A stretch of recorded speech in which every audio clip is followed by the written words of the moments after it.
बड़े घर की छोटी बहू में आपका स्वागत है। आज की कहानी ठीक वहीं से शुरू होती है जहां आहाना का शक अब सिर्फ शक नहीं रहा। सड़क पर चलते हुए आहाना की चाल धीमी है, लेकिन उसके दिमाग की रफ्तार तेज। हर कदम के साथ उसके मन में एक ही चेहरा घूम रहा है, पुजारिन। घर में कितनी भोली बनती है, आहाना मन ही मन सोचती है। लेकिन मेरे सवालों के जवाब हमेशा इतने चालाक क्यों होते हैं? उसे एक एक करके सारी बातें याद आने लगती हैं। शादी के बाद पोल्टू को 6 महीने तक दूर रखने की अजीब शर्त, सुबह सुबह चुपके से किसी से मिलना, रिसेप्शन में पुलिस के सामने अचानक भोजपुरी बोलना और फिर कंप्यूटर को लेकर झूठ पर झूठ। आहाना खुद से कहती है, ये सब किसी साधारण लड़की के लक्षण नहीं हो सकते। इन्हीं ख्यालों में डूबी आहाना सड़क पार करने लगती है। उसका ध्यान ट्रैफिक पर बिल्कुल नहीं होता। तभी एक तेज रफ्तार कार चीखती हुई ब्रेक लगाती है। आहाना चौंक जाती है। कार उससे बस इंच भर की दूरी पर रुकती है। कार का दरवाजा खुलता है और घबराया हुआ इंसान बाहर आता है। कोई और नहीं बल्कि आहाना के बॉस। आहाना, तुम ठीक हो? वो लगभग चिल्लाते हुए कहते हैं। तुम्हारा ध्यान कहाँ था? अगर मैंने ब्रेक न लगाया होता तो अनर्थ हो जाता। आहाना खुद को संभालती है। बॉस उसे जबरदस्ती ऑफिस ले आते हैं, पानी पिलाते हैं। उसका चेहरा देखकर बॉस नर्म आवाज में पूछते हैं, इतनी परेशान क्यों हो? कहीं मेरी वजह से अर्जुन और तुम्हारे रिश्ते में कोई दिक्कत तो नहीं आ गई? आहाना सिर हिलाकर कहती है, नहीं सर, ऐसी कोई बात नहीं। तो फिर? बॉस कुर्सी खींचकर बैठ जाते हैं। दिल का बोझ हल्का करने के लिए बातें शेयर करनी चाहिए।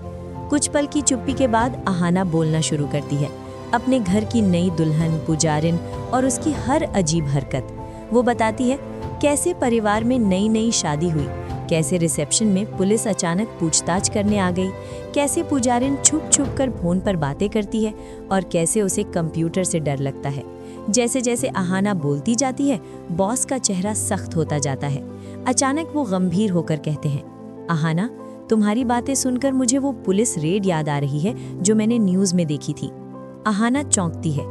बॉस आगे कहते हैं, मुझे लगता है ये पुजारिन कोई साधारण औरत नहीं, ये वही खुफिया जासूस हो सकती है जिसे पुलिस ढूंढ रही है।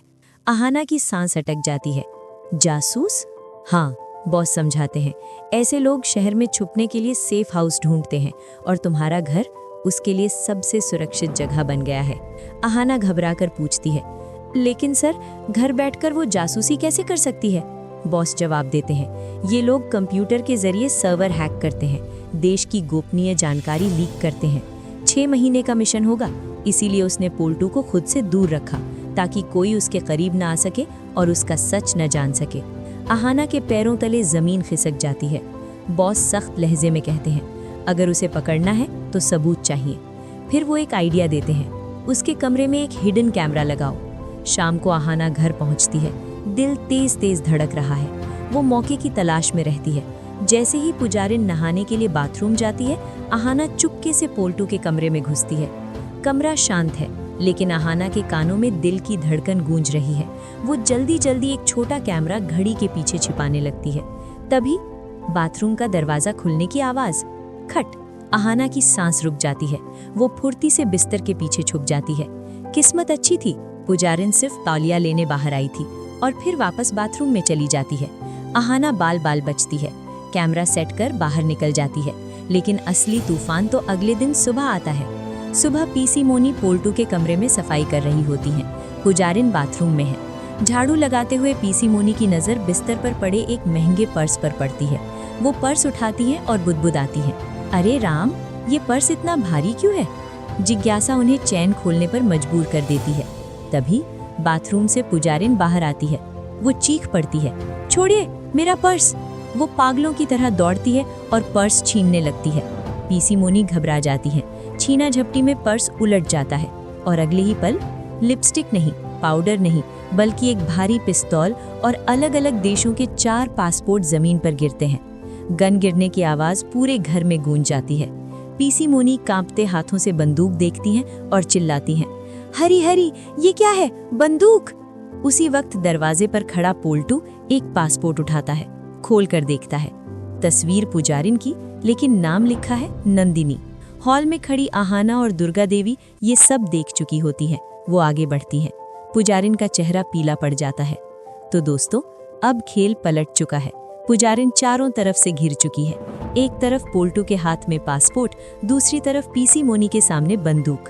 अब सवाल ये है कि क्या पुजारिन हथियार उठाकर पूरे परिवार को बंधक बना लेगी या फिर कोई नया झूठ बोलेगी? आपको क्या लगता है, पोल्टू का अगला कदम क्या होगा? कमेंट करके जरूर बताइए। और ऐसे ही धमाकेदार अपडेट्स के लिए बड़े घर की छोटी बहू पर हमारे चैनल को सब्सक्राइब करना ना भूलें। आपके हिसाब से आहाना का सबसे स्ट्रॉन्ग क्वालिटी क्या है, दिमाग या हिम्मत? कमेंट करो।